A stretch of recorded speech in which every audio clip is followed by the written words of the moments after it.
Assalamualaikum warahmatullahi wabarakatuh.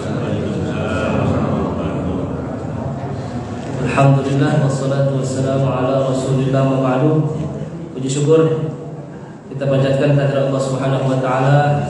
Salawat beriring salam tak lupa pula kita hanturkan kalimat junjungan Nabi kita Nabi Muhammad sallallahu alaihi wasallam.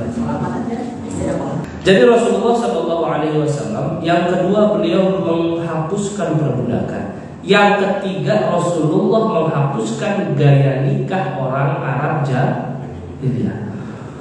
Kalau pernikahan zaman jahiliyah masih ada sampai sekarang, ngerinya luar biasa.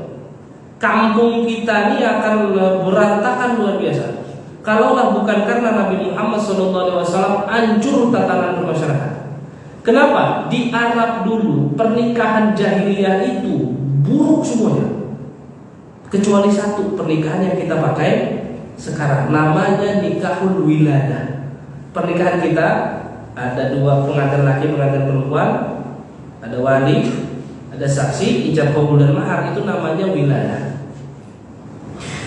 Pertama pernikahan buruk di jahiliyah namanya nikah istibdo. Ini istibdo itu gini Pak. Ada suami istri. Ini suami, ini istri. Dia punya tetangganya ganteng, putih, kaya, hidung mancung, bibir merah, mata belok, duit berlipat, mobil bertingkat, uang berlipat. Wah, ini laki mantep dah, pinter lagi.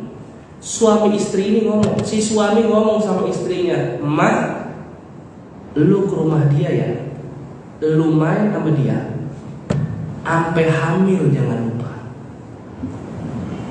Berarti si suami nyuruh zina siapa? Istrinya. Istrinya disuruh godain nih laki-laki, berhubungan badan bukan di jalur yang sah, sampai istrinya hamil. Karena berharap punya anak yang ganteng kayak dia, pinter kayak dia, kaya kayak dia, semuanya sempurna kayak dia. Itu pernikahan adat jahiliyah. Sekarang ada nggak? Ada. Suami ngejual istri ada nggak? Ada Pak, cuma lebih modern aja caranya. Perbudakan juga masih ada nggak? Ada, cuma modern cara. Budak itu kan manusia yang dijual beli kan. Cuman zaman sekarang modern apa? Lewat sepak bola, lewat atlet-atlet. Atlet-atlet itu kan kalau mau pindah klub dibeli apa di gratis loh? Dibeli. Perbudakan zaman modern. Tapi kalau perbudakan zaman modern tidak masalah, karena yang dijual ini juga ada untung. Kalau perbudakan dulu nggak ada untung. Itu pernikahan yang pertama, namanya nikah istibdo. Suami nyuruh istri berhubungan badan sama tetangganya sampai hamil. Yang kedua, ada nikah namanya arat. Arat itu nikah. Ada satu kontrakan.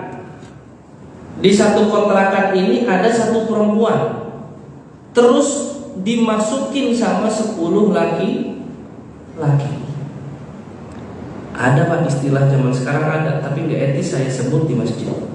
Istilah perempuan berhubungan dengan 10 laki-laki di satu tempat yang sama, berhubungannya ganti-gantian. Kira-kira, mohon maaf, kalau berhubungan badan, air mani keluar di dalam semuanya, ketahuan nggak siapa yang akan jadi anak?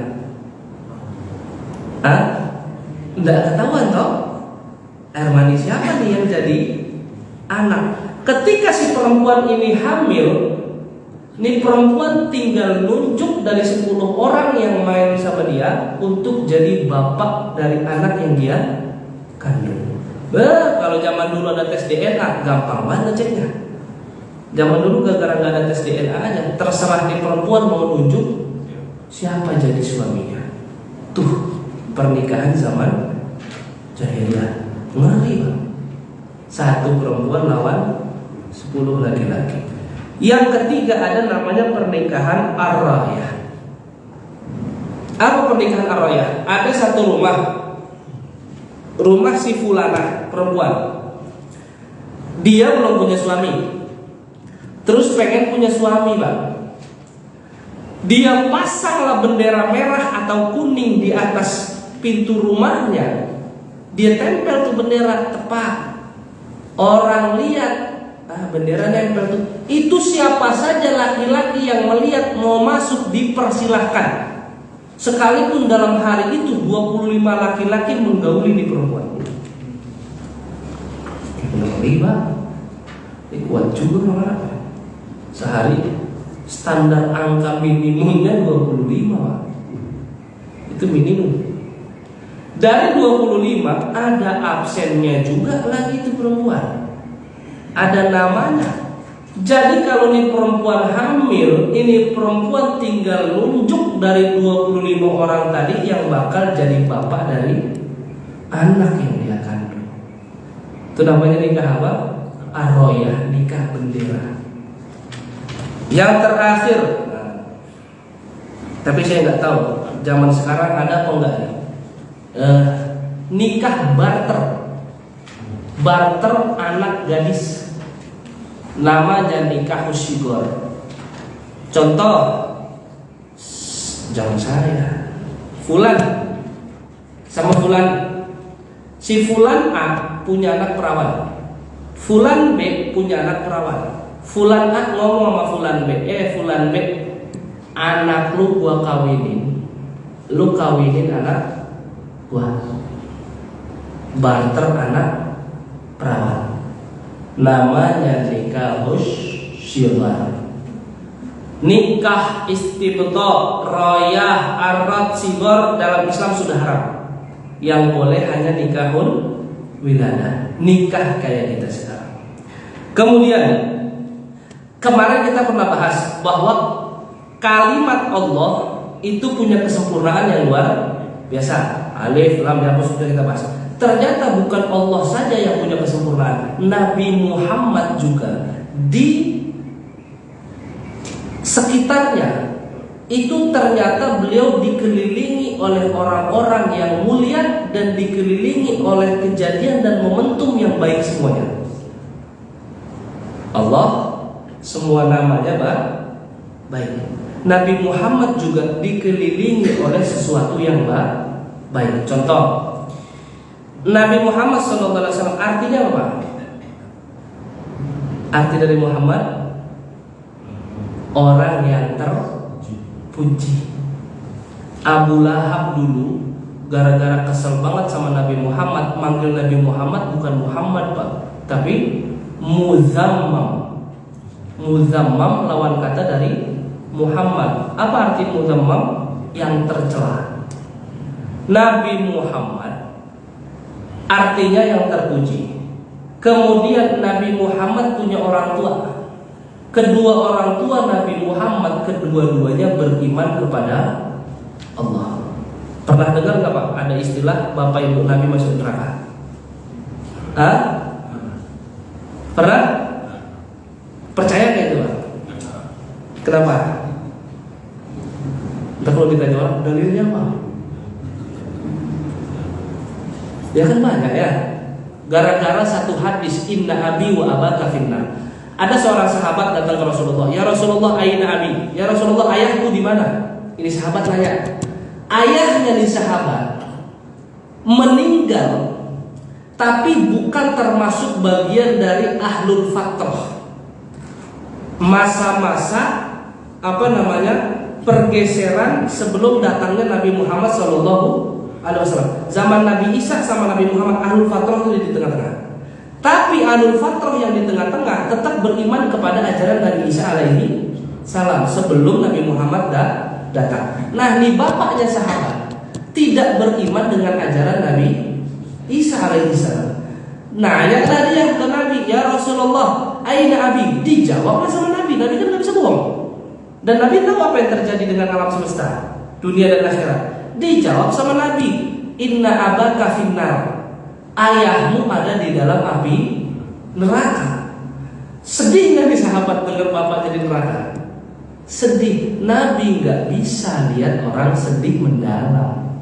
Nabi pengen nenangin dia. Akhirnya Nabi bilang, ya fulan, inna abi wa abaka finnar.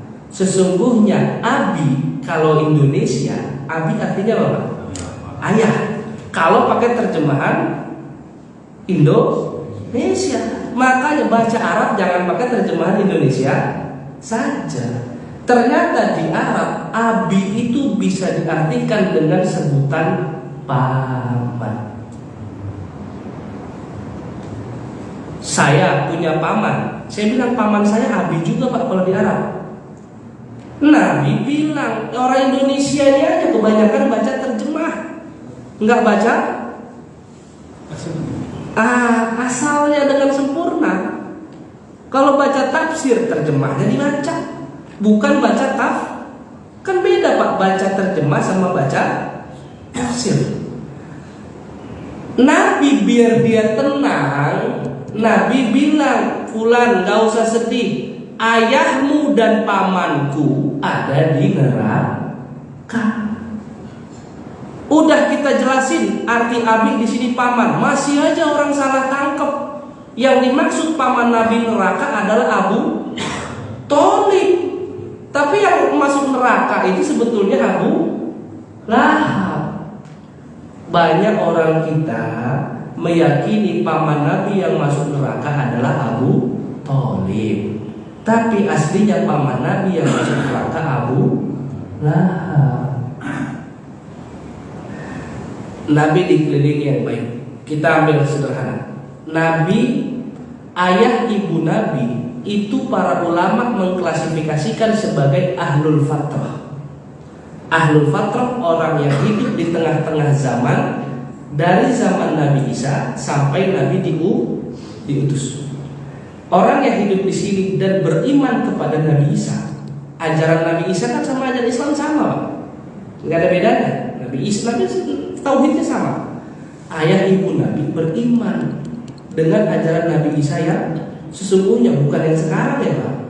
Yang ada Trinitas lah, Injil juga ada standard version sama King James version segala macam.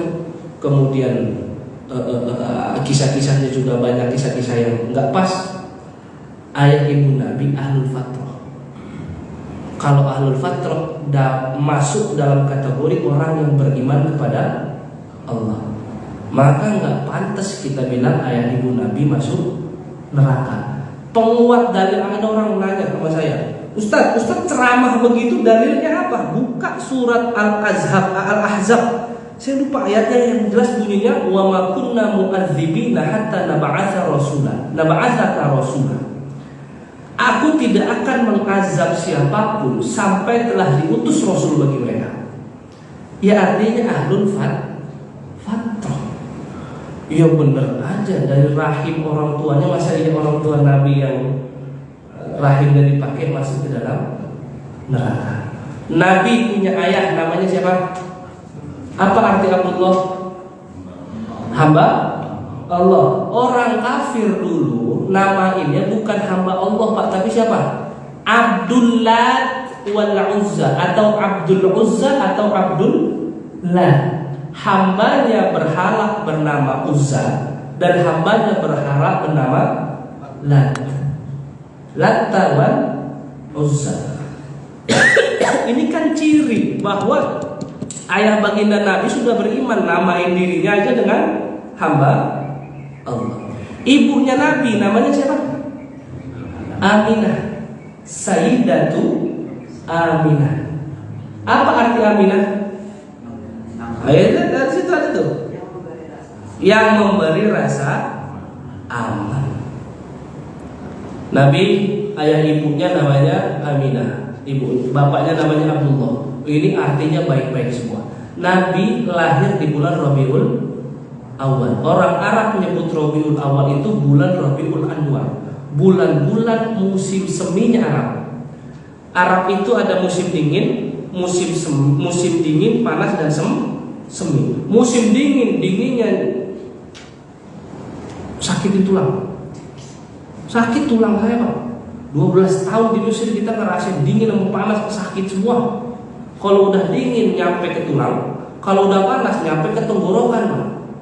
Kalau udah panas itu udahlah panas. Mau minum air dingin sakit, nggak minum air dingin sakit juga. Minum air pakai minum air panas. Yang repot ke kamar mandi umum, buang air besar ceritanya. Ini bukan saya, teman saya mau bersih-bersih Pak, itu semprotan air disemprot kayak habis dimasak bos. Kan panas luar biasa, susah. Dinginnya banget, panasnya banget. Nah, musim yang paling membahagiakan orang Arab namanya Rabiul Awal. Jadi Nabi lahir di musim orang-orang Arab pada senang. Bagus lagi nggak tuh? Bagus. Kemudian Nabi diasuh oleh kakeknya. Siapa nama kakeknya? Abdul. Nama asli kakeknya ada di situ tuh. Nama kakeknya siapa? Syaibah. Syaibah itu artinya orang tua yang bijaksana. Memang betul Abdul Muthalib itu salah satu pimpinan Quraisy, pimpinan Arab dulu yang bijaknya luar biasa. Nggak ada yang berani macam-macam sama Abdul Muthalib. Kemudian Nabi lahiran, bukan kita doang lahiran pakai bidan. Nabi juga lahiran ada bidan. Siapa nama bidannya Nabi? Asy-Syifa. Apa arti Asy-Syifa? Yang sempurna dan sehat. Ini hal-hal begini jarang Pak kita temuin Pak. Nama kakek tadi Abu Bakar, ya. Terus nama kakek Nabi, kemudian nama bidan Nabi, tanggal lahir Nabi kapan. Kemudian yang nyusuin Nabi siapa? Halimatus Sa'diyah. Apa arti Halimatus Sa'diyah? Nah, yang lapang dada dan muncul. Jadi Nabi itu memang dari awal sudah dikelilingi dengan sesuatu yang baik. Kalau mau ngafalin Nabi Muhammad itu ada di situ saya tulis sampai kepada Nabi Ismail alaihi salam, Muhammad bin Abdullah bin Abdul Muthalib bin Abdul Muthalib terus. Kemudian ini langsung saja kisah-kisahnya. Pertama, kalau kisahnya tentang anak bisa dibaca itu. Saya masuk langsung kisah betapa pemurahnya Nabi Muhammad Shallallahu Alaihi Wasallam. Jadi satu ketika Pak, Nabi Muhammad dijahitin mantel sama sahabiat, sama salah satu sahabat yang perempuan. Ketika dijahitin mantel udah jadi, Nabi dikasih tuh mantel. Tiba-tiba ada sahabat lain, belum juga Nabi make tuh mantel. Diapain sama sahabat yang lain? Diminta Pak. Ini Nabi Muhammad luar biasa. Dikasih barang bagus, musim saat itu musim dingin, Nabi suka sama tuh barang, tiba-tiba barang itu diminta. Ya Rasulullah, tuh mantel bagus, kasih saya. Orang Arab kalau minta gak mikir Pak. Nabi itu diminta, gitu? Dikasih sama Nabi. Tapi habis ini jangan muji saya Pak ya. Ustaz, jasnya bagus ini. Ustaz, pecinya bagus. Saya bukan Nabi Pak ya. Ini saya kasih kayaknya. Nabi sangat pemurah. Apa aja yang diminta dikasih sama Nabi. Bahkan, nah di bawahnya itu ada kisah Nabi. Bapak ibu kalau didatengin pengemis 3 kali berturut-turut, emosi apa seneng?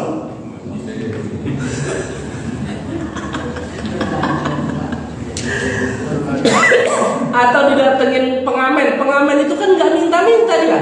Pengamen ngapain? Kerjanya ngapain? Metik gitar, keluar suara, akhirnya jadilah lagu. Ibu bapak pengamen datang 3 kali. Jangankan datang 3 kali, saya pernah mau ketawa itu Pak di gang rumah saya. Saya lagi duduk-duduk sama warga tuh, lagi ngopi-ngopi, ngerokok-ngerokok. Pengamen lewat. Itu pas kedengeran pengamen itu ngamen di rumah pertama Pak, itu kedengeran sama saya suara pintu Pak, ketutup semua, ketuk. Bisa-bisanya pengamen datang pada tutup pintu Pak. Baru sekali itu pengamen datang. Ya kalau emang udah ditutup dari awal ya nggak apa-apa ya. Ini pengamen datang tutup pintu. Pengamennya serem Pak Mentato. Ya kalau niatnya takut nggak apa-apa, nggak masalah. Kalau niatnya untuk menghinakan mereka jangan. Karena takut monggo tutup pintu. Kalau memang pengamen sekarang juga banyak yang nggak betul dong, nggak masalah. Tukang minta-minta datang, kedengeran lagi sama kuping tetangga, kesini mulu lu minta. Orang-orang kampung sini gitu ya. Ya, kalau ngomong ngeceplaknya tajam banget gitu. Kerja apa lu kerja? Kaki lu kan masih sehat. Itu minta-minta belum ngomong Pak. Tapi udah kena cocosan mama. Itu jadi satu materi kajian dapat itu. Nah itu Nabi yang maha pemurah. Nabi ngasih apa yang sahabat minta. Bahkan menurut saya ada satu yang curang. Curangnya tapi bagus, bukan curang jelek ya, curang bagus. Sayyidah Aisyah, ini penting buat ibu-ibu nih, buat perempuan. Sayyidah Aisyah itu karena tahu Rasulullah SAW doanya makbul, dan karena tahu Rasulullah adalah kekasihnya Allah, Sayyidah Aisyah curang, manfaatin orang dalamnya Allah, suaminya sendiri siapa? Nabi Muhammad. Sayyidah Aisyah ngomong sama Rasulullah, ya Rasulullah, tolong dong mintakan ampun buat Allah, mintakan ampun buat saya kepada Allah, dan mintakan ke Allah biar saya tinggal di surga. Nabi mah diminta kasih. Malam detik itu juga Nabi angkat tangan doa, ya Allah ampunkanlah dosa Aisyah yang lalu dan yang akan datang. Curang gak Pak? Buat saya itu curang tapi baik. Karena Sayyidah Aisyah paham betul posisi Nabi Muhammad Sallallahu Alaihi Wasallam. Saking murahnya Nabi, ibu-ibu sama suami minta begitu risau. Ntar nih habis subuh ya doain saya apa biar masuk surga tanpa hisab. Karena doa mustajab buat anak ada di mulut ibu. Doa mustajab buat istri ada di mulut suami. Doa mustajab buat suami ada di mulut ibunya. Minta doa sama suami. Istri saya sering banget Pak. Setiap kali saya selesai hatam Quran, istri saya tahu tuh kalau saya udah hatam baca Quran, istri langsung ngambil wudhu, langsung pakai mukena, duduk aja di tempat saya baca Quran. Ngapain lu? Dan ayo kata istri saya, ayo doain apa? Minta ya kita doain jadinya Pak. Sampai akhirnya karena saya saya sayang betul sama istri saya. Karena minta itu terus saya ngomong, lu gak usah kemari lagi, gua udah doa. Saya bilang, doa apa yang kata dia? Ya Allah haramkan istri saya masuk neraka. Doa saya buat istri. Kalau kabul mau bikin dosa bagaimanapun istri saya, tetap akan diharamkan oleh Allah masuk neraka. Begitu juga ibu, doain anaknya, ya Allah bagaimanapun kondisi anak saya haramkan dia masuk neraka. Karena ridha Allah ya ridha walidain, gitu. Jadi bapak-bapak juga istri sesering-seringnya doain yang baik. Jangan istri nyap-nyap dinyap-nyapin balik. Doa ya Allah istri saya bawel amat ya Allah, ampunkan dosa ya Allah. Sekalipun hati sakit perih, ya Allah haramkan atas neraka. Itu bagus. Kemudian Rasulullah maaf itu kisah orang buta. Ini kisah udah masyhur. Nabi ngasih makan orang buta, tapi orang buta setiap dikasih makan sama Nabi menghina Nabi. Kemudian Nabi Muhammad SAW sangat sabar. Di situ juga ada banyak kisah-kisahnya tentang sabarnya baginda Nabi Muhammad SAW. Nah, ini ada Pak di bagian bawahnya. Ini kisah saya nukil dari ceramahnya Habib Jindan bin Salim bin Jindan, bahwasanya satu waktu Rasulullah SAW lagi makan sesuatu. Pas makan sesuatu, belum sempat itu makanan ditelan, tiba-tiba ada perempuan teriak, ya Rasulullah jangan ditelan tuh makanan, saya minta. kira-kira Pak, bapak kalau lagi makan, bapak ini orang soleh, wali lah, lagi makan gara-gara tuh perempuan pengen ngambil barokah, kira-kira mau nggak ngelepehin tuh makanan? Kita aja geli ngelepehin makanan punya sendiri ya. Kisahnya ini perempuan Pak, kalau ngomong nyakitin orang, kalau nyerocosnya panjang, kalau ngomong suaranya tinggi. Ini perempuan nih yang minta makanan Nabi. Ketika dia minta makanan dari Nabi kasih Pak. Semenjak perempuan itu makan bekas kunyahan Rasulullah SAW, perempuan itu jadi perempuan paling sabar. Perempuan itu jadi perempuan paling lembut, dan perempuan itu jadi perempuan paling sedikit bicara. Kemuliaan dia bertambah.